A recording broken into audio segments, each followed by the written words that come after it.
Hello and welcome to the online classes organized by CL Public School Narnaul.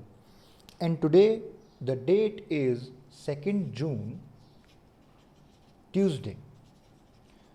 Students जो topic हम पढ़ रहे हैं उसका नाम है कॉम्प्लेक्स नंबर्स और ये एक बहुत ही इंटरेस्टिंग और इम्पोर्टेंट टॉपिक है मैथमेटिक्स का। आज जो लेक्चर है ये लेक्चर नंबर 4 है कॉम्प्लेक्स नंबर्स का। और लास्ट लेक्चर में हमने देखा था इंटीग्रल पावर्स ऑफ आयोटा और कुछ पॉइंट्स हमने नोट करे थे। स्टूडेंट्स, मैंने आपको असाइनमेंट दिया है जिसमें 10 क्वेश्चंस हैं समिशन पे based. For example summation iota raise to the power 5r r is equal to 1 to 17। मैं चाहता हूं कि आप सभी लोग एक बार इन सारे क्वेश्चंस को अपनी साइड से अच्छे से ट्राई करें और फिर अगर आपसे हो जाते हैं तो बहुत अच्छी बात, और अगर नहीं होते हैं तो कोई बात नहीं, फिर आप मुझे बताइए मैसेज करके कि सर मुझसे ये क्वेश्चंस नहीं हुए और हम इनको डिस्कस करेंगे। ओके स्टूडेंट्स, हर स्टूडेंट स्पेशल है, मेरे लिए हर स्टूडेंट इम्पोर्टेंट है। अगर आपका कोई भी चैप्टर कोई भी टॉपिक छूटा हुआ है तो प्लीज़ मुझे मैसेज करके इन्फॉर्म करिए, आपकी समस्या को दूर किया जाएगा। Okay students, so moving on with complex numbers, आज का जो हमारा टॉपिक है वो है algebra of complex numbers.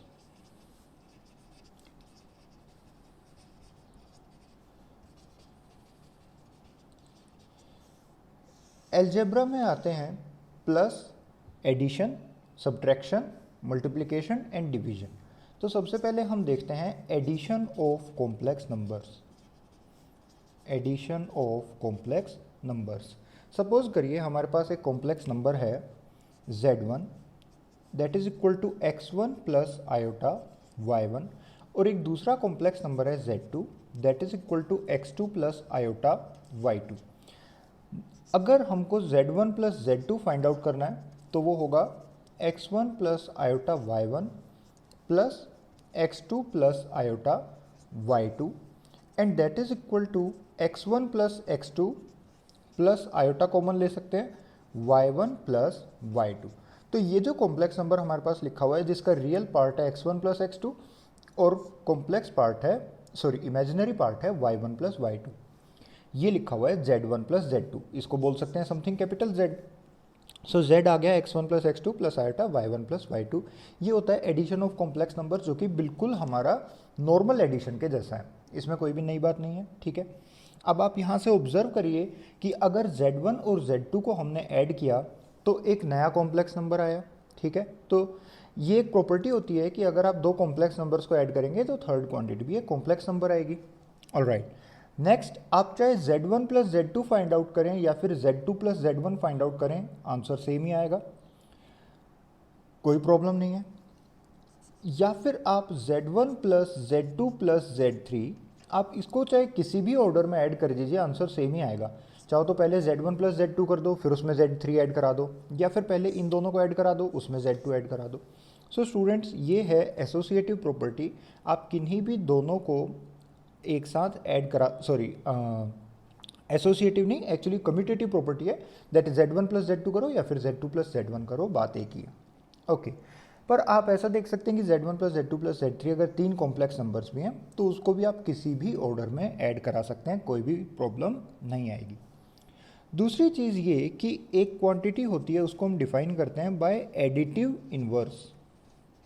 Additive inverse होता है एक कॉम्प्लेक्स नंबर Z, उसके अंदर आप ऐसा क्या कॉम्प्लेक्स नंबर दूसरा ऐड कराएं ताकि इन दोनों का सम 0 आ जाए। तो बड़ी ऑब्वियस सी बात है, अगर आप Z में माइनस ऑफ Z ऐड करा दोगे तो वो सम 0 हो जाएगा, इसको हम बोलते हैं एडिटिव इन्वर्स। ओके, ऐसी ही एक क्वांटिटी होती है एडिटिव आइडेंटिटी, यानी कि एक कॉम्प्लेक्स नंबर Z, उसमें हम क्या ऐड कराएं ताकि कोई भी चेंज ना आए, तो वो क्या हो गया, 0 हो गया। 0 प्लस 0 आयोटा किसी भी कॉम्प्लेक्स नंबर में ऐड करा दो तो वो दोबारा से Z ही आ जाता है। तो बस ये थोड़ी सी एक दो कुछ टर्म्स हैं, इनको आप NCERT बुक से एक बार रीड कर लेना, बिल्कुल समझने में आसान है। एडिटिव इन्वर्स क्या होता है, एडिटिव आइडेंटिटी क्या होता है, इसको हम क्लोजर लॉ बोलते हैं। ओके, कम्यूटेटिव एंड एसोसिएटिव, ये सारे लॉज हैं। नेक्स्ट, ऐसे ही सब्ट्रैक्शन कर सकते हैं।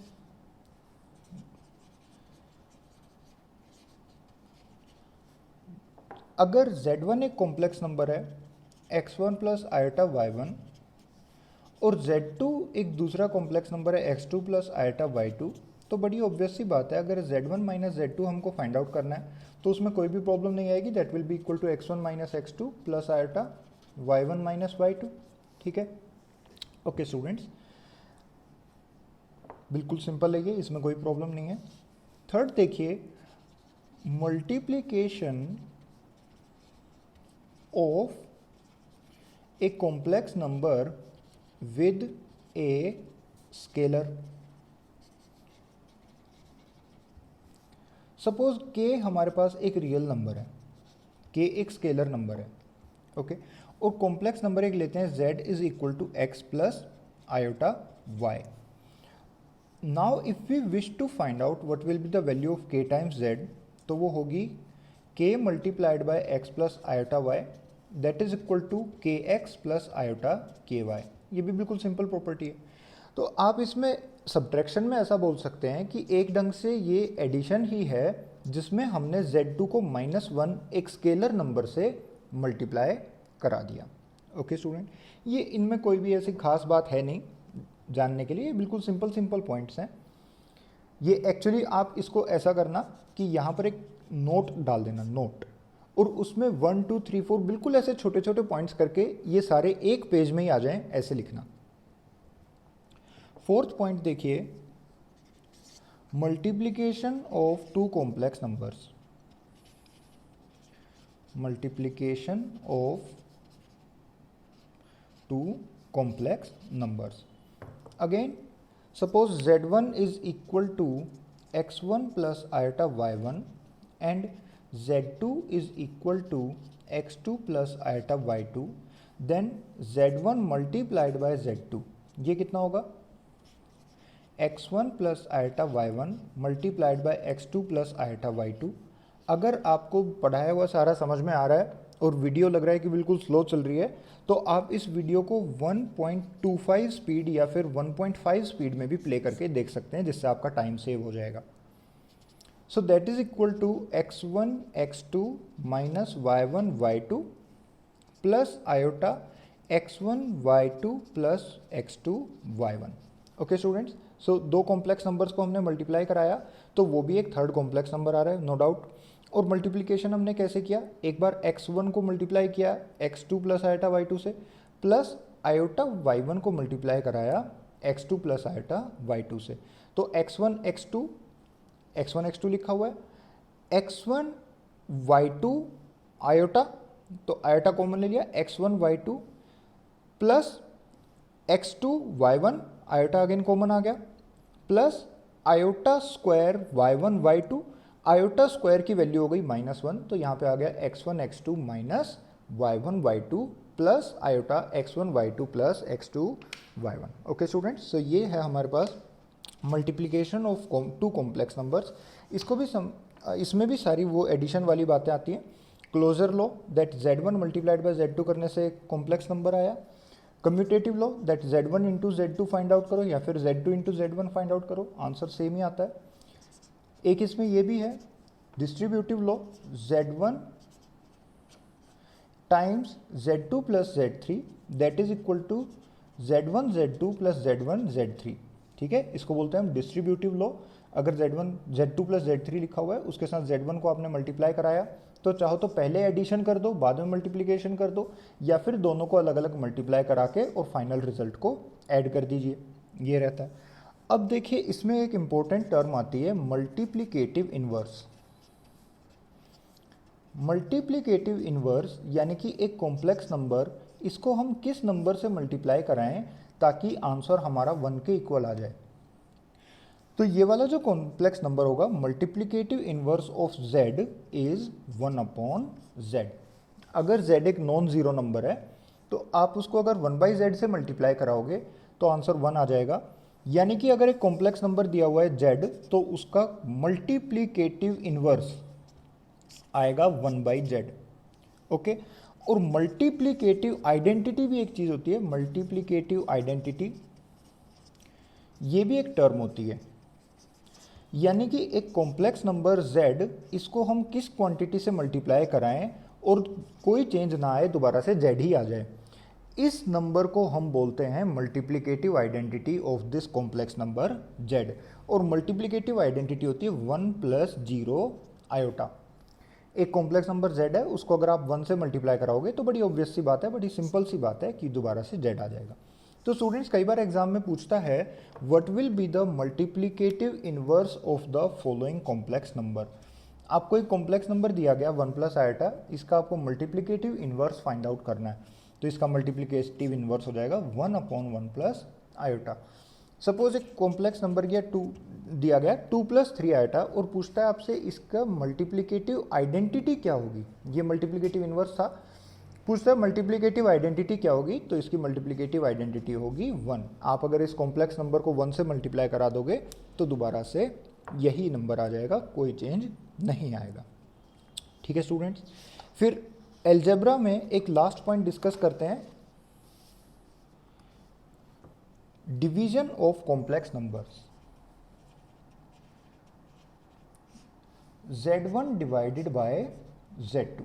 ठीक है, दो कॉम्प्लेक्स नंबर दिए गए हैं, उनको हम डिवाइड कर सकते हैं, प्रोवाइडेड दैट z2 जीरो नहीं होना चाहिए। आप ध्यान रखना, पूरे मैथमेटिक्स में कहीं पर भी डिनोमिनेटर में जीरो नहीं आना चाहिए।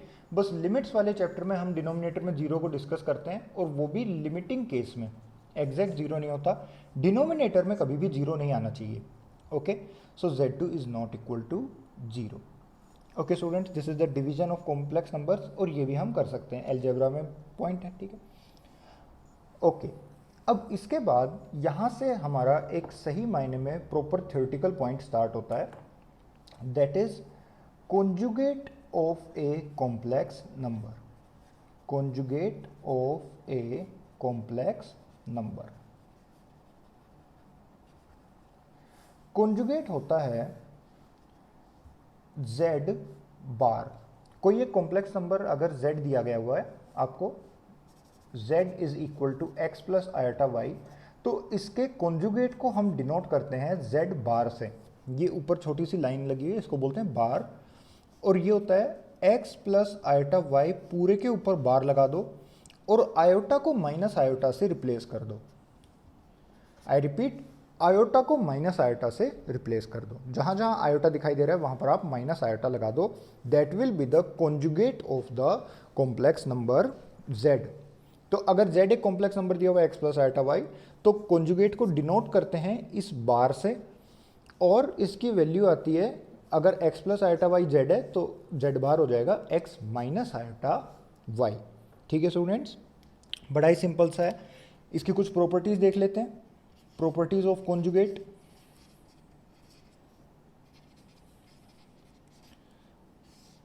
देखिए, जैसे अगर 1 प्लस आयोटा एक कॉम्प्लेक्स नंबर है और अगर इसका बार फाइंड आउट करना है, आप इसको एग्जांपल में नोट कर सकते हो, 1 प्लस आयोटा का बार हो जाएगा 1 minus iota.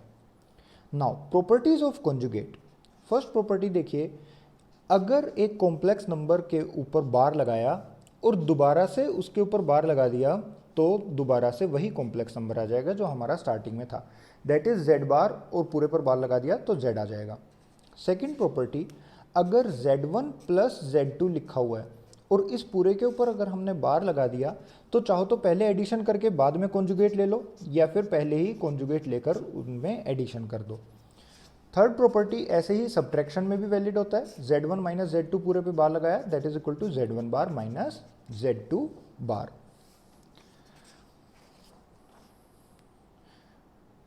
I hope you got it. Now, अगर z1 multiplied by z2 multiplied by z3 ऐसे तीन कॉम्प्लेक्स नंबर्स मल्टीप्लाई हो रहे हैं और उनके ऊपर बार लगा दिया, तो ये बार तीनों पर अलग अलग चला जाता है, z1 बार, z2 बार, z3 बार। ऐसे ही स्टूडेंट्स, अगर z1 डिवाइडेड बाय z2 किया हुआ है और उसके ऊपर आपने बार लगा दिया, then that will be equal to z1 bar divided by z2 bar. Okay, अब देखिए, z हमारे पास था x plus iota Y equation 1, और z बार है x minus iota Y equation 2। अगर हम इक्वेशन 1 प्लस इक्वेशन 2 करें, then we will get 2x is equal to z plus z bar, therefore real part of z is equal to z plus z bar divided by 2। Real part of z क्या है हमारा, x है ना, और real part of z की value आ गई z plus z bar divided by 2। इसको आप नोट कर लीजिए एज पॉइंट नंबर 6। और पॉइंट नंबर 7 में नोट करिए दैट अगर फर्स्ट माइनस सेकंड कर दें तो क्या होगा, 2 iota y is equal to z minus z bar, and this implies that y is equal to z minus z bar upon 2 iota. Therefore imaginary part of z is equal to z minus z bar divided by 2 iota. ये ध्यान रखना यहाँ पर 2 iota आता है, okay. बहुत सारे students यहाँ पे आयोटा नहीं लगाते, इमेजिनरी पार्ट ऑफ z को z minus Z bar by 2 कर देते हैं। ये सबसे कॉमन मिस्टेक है, ध्यान रखना यहाँ पे आयोटा भी आता है। सो पॉइंट नंबर 6 हो गया that real part of z is equal to z plus Z bar by 2, और इमेजिनरी पार्ट ऑफ z हो गया z minus Z bar by 2 iota. ध्यान रखना रियल पार्ट ऑफ z एक रियल नंबर होता है और इमेजिनरी पार्ट ऑफ z भी एक रियल नंबर होता है। Okay, now suppose we have a complex number z and we multiply this complex number by its conjugate, तो वो आता है real part of z whole square, real part of z square plus imaginary part of z square. Okay students, so ये कुछ हमारे पास main properties थी conjugate की। आगे जब हम मॉड्यूलस पढ़ेंगे और geometry of a complex number पढ़ेंगे तो इन प्रॉपर्टीज़ में कुछ और प्रॉपर्टीज़ भी हम ऐड करा देंगे। तो आप प्रॉपर्टी नंबर 8, चलो आप कंटिन्यूएशन में करो, जगह मत छोड़ो, जहाँ पर हम जो टॉपिक पढ़ेंगे वहीं पर उसको नोट कर लेंगे। ओके स्टूडेंट्स, अब देखिए यहाँ पर बहुत सारे क्वेश्चंस फॉर्म हो सकते हैं इतनी थ्योरी पे बेस्ड, तो कुछ क्वेश्चंस हम प्रैक्टिस करते हैं। फर्स्ट ऑफ ऑल सपोज एक क्वेश्चन मैं ऐसे फॉर्म कर सकता हूँ that 1 plus iota multiplied bye 2 plus 3 iota, इसकी वैल्यू फाइंड आउट करिए। तो बड़ा ही आसान है, एक बार 1 को दोनों से मल्टीप्लाई कराएंगे तो 2 प्लस 3 आयोटा आ गया, प्लस आयोटा को दोनों से मल्टीप्लाई कराएंगे तो 2 आयोटा आ गया, और प्लस 3 आयोटा स्क्वायर हो गया, आयोटा स्क्वायर की वैल्यू -1 हो गई।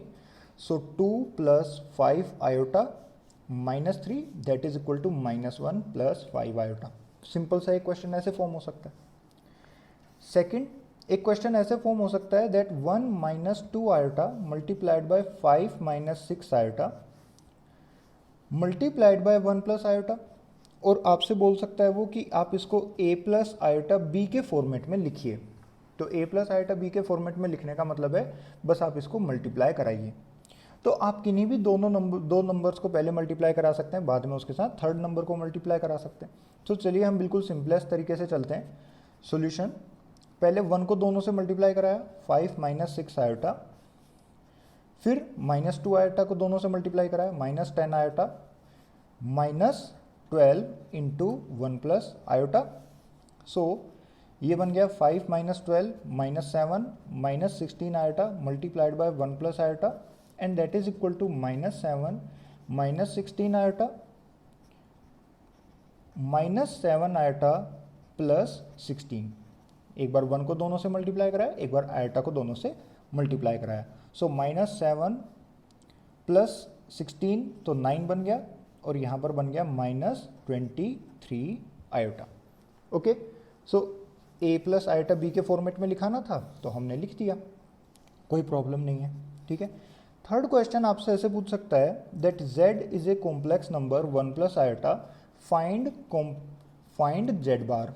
तो z बार क्या हो जाएगा, 1 प्लस आयोटा पूरे पे बार, और बार के अंदर जहाँ पे भी आयोटा होता है उसको माइनस आयोटा से रिप्लेस कर दो, रियल नंबर को बिल्कुल नहीं छेड़ना है। सो z बार हो गया 1 minus iota. Okay students, fourth question आपसे ऐसे पूछ सकता है that z is equal to 1 plus iota, find multiplicative inverse of z। Multiplicative inverse of z आपको फाइंड आउट करना है। तो मल्टीप्लिकेटिव इन्वर्स हो जाएगा 1/1 प्लस आयोटा। ओके, सॉल्यूशन आप प्रॉपर तरीके से लिख देंगे that multiplicative inverse of z is equal to 1/1 plus iota. अब इसको हम यहीं पर छोड़ेंगे नहीं, इसको हम a प्लस आयोटा b के फॉर्मेट में लिखेंगे। तो देखिए स्टूडेंट्स, अगर हम इसको ऊपर नीचे इसके कॉन्जुगेट से मल्टीप्लाई करा दें तो हमारी बहुत सारी प्रॉब्लम सॉल्व हो जाएगी। इसके कॉन्जुगेट से अगर आप मल्टीप्लाई कराओगे तो z multiplied by z bar real part of z square plus imaginary part of z square, इसमें से आयोटा निकल जाता है। ठीक है, तो ऊपर तो बन गया 1 माइनस आयोटा, नीचे z बार, तो नीचे बन गया 1 स्क्वायर प्लस 1 स्क्वायर। आप इसको ऐसे भी समझ सकते हो दैट ये 1 plus iota into 1 minus iota कुछ ऐसे लिखा हुआ है भाई, p plus Q multiplied by p minus Q, so that is equal to p square minus Q square. ठीक है, तो p स्क्वायर हो गया 1 स्क्वायर माइनस क्यू स्क्वायर हो गया आयोटा स्क्वायर हो गया plus 1 square, so that is plus 1 square, so that is equal to 1 minus iota divided by 2। Students ध्यान दो, पूरा फोकस इधर करो, z is equal to 1 plus iota दिया हुआ था, बोल रहे मल्टीप्लिकेटिव इनवर्स फाइंड आउट करना है। मल्टीप्लिकेटिव इनवर्स हो गया 1/1 प्लस आयोटा, 1 प्लस आयोटा का मल्टीप्लिकेटिव इनवर्स हो गया 1/1 प्लस आयोटा। अब इसको यहाँ पर छोड़ना नहीं है, थोड़ा और सिंप्लीफाई करना है। तो जब भी डिनोमिनेटर में कॉम्प्लेक्स नंबर आ जाता है तो उसको a प्लस आयोटा b के फॉर्मेट में लिखने के लिए हम उसके कॉन्जुगेट से मल्टीप्लाई करा देते हैं। जैसे अगर 1/2 प्लस 3 आयोटा कहीं पे आ गया तो आप इसको 2 माइनस 3 आयोटा से डिवाइड मल्टीप्लाई कराएंगे ताकि डिनोमिनेटर में से आयोटा हट जाए। हमको डिनोमिनेटर में से आयोटा हटाना है और हमने इसको 1 माइनस आयोटा से डिवाइड मल्टीप्लाई कराया और ये देखिए डिनोमिनेटर में 2 हो गया, ऊपर हो गया 1 माइनस आयोटा।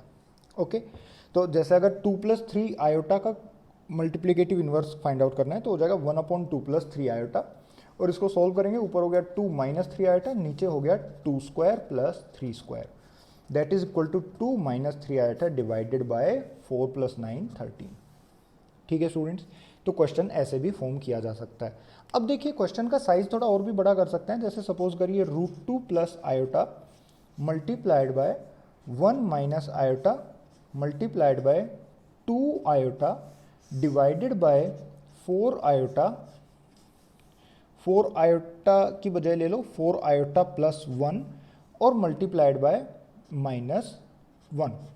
ओके, मान लीजिए एक ऐसे बहुत बड़ा आपको एक कॉम्प्लेक्स नंबर दे दिया और आपसे बोलता है कि आप इसको a प्लस आयोटा b के फॉर्मेट में लिखिए, या फिर बोलता है इसको स्टैंडर्ड फॉर्म में लिखिए, या फिर बोलता है आप इसको सिंप्लीफाई करिए। तो ऐसे जब भी क्वेश्चन आता है उसमें कोई बहुत ज़्यादा डिफिकल्टी नहीं होती, आप बस इसको मल्टीप्लाई करना है। आपको मल्टीप्लाई करते जाओ, ये सॉल्व हो जाएगा। √2 प्लस आयोटा को मल्टीप्लाई कर दो 1 माइनस आयोटा से, तो बन जाएगा √2 minus √2 iota plus iota plus 1, बाहर लिखा हुआ है 2 आयोटा, ये -1 है, माइनस को बाहर निकाल लेते हैं, नीचे लिखा हुआ है 4 आयोटा प्लस 1, तो 4 आयोटा प्लस 1 लिखा हुआ है। अगर इसको हम सिंप्लीफाई करना चाहें तो 4 आयोटा -1 से डिवाइड मल्टीप्लाई नहीं कराएंगे, इसको हम डिवाइड मल्टीप्लाई कराएंगे 1 माइनस 4 आयोटा से। ध्यान रखना उसके कॉन्जुगेट से डिवाइड मल्टीप्लाई कराते हैं। ओके स्टूडेंट्स, 1 माइनस 4 आयोटा से डिवाइड मल्टीप्लाई कराएंगे। वो बात अलग है कि इसमें से माइनस कॉमन लेकर सेम वही चीज़ बन गई जो इससे पहले थी, लेकिन फिर उसमें एक माइनस की प्रॉब्लम आपको यहाँ पर आ सकती है। अगर आप इसको 1 माइनस 4 आयोटा से डिवाइड मल्टीप्लाई कराओगे तो अब डिनोमिनेटर में आप डायरेक्ट लिख सकते हो कि बन जाएगा 4 स्क्वायर प्लस 1 स्क्वायर, अदरवाइज आपको एक माइनस साइन की प्रॉब्लम आती। चलिए, अब बन गया माइनस ऑफ, देखिए यहाँ पर लिखा हुआ है √2 plus 1 plus iota 1 minus √2 multiplied by 2 iota multiplied by 1 minus 4 iota. Okay, again इस 2 आयोटा को अंदर मल्टीप्लाई कराएंगे तो क्वेश्चन की बस लेंथ थोड़ी सी ज़्यादा हो गई, लेकिन क्वेश्चन सोल्व करने में कोई भी प्रॉब्लम आपको नहीं आएगी। ठीक है, फर्दर इस 2 आयोटा को अंदर मल्टीप्लाई करा दीजिए, इस 1 माइनस 4 आयोटा को फिर उस नंबर से मल्टीप्लाई कराएंगे, तो क्वेश्चन थोड़ा लेंदी भले ही हो जाए, लेकिन क्वेश्चन को सोल्व करने में कोई भी डिफिकल्टी आपको मैं समझता हूँ नहीं आएगी।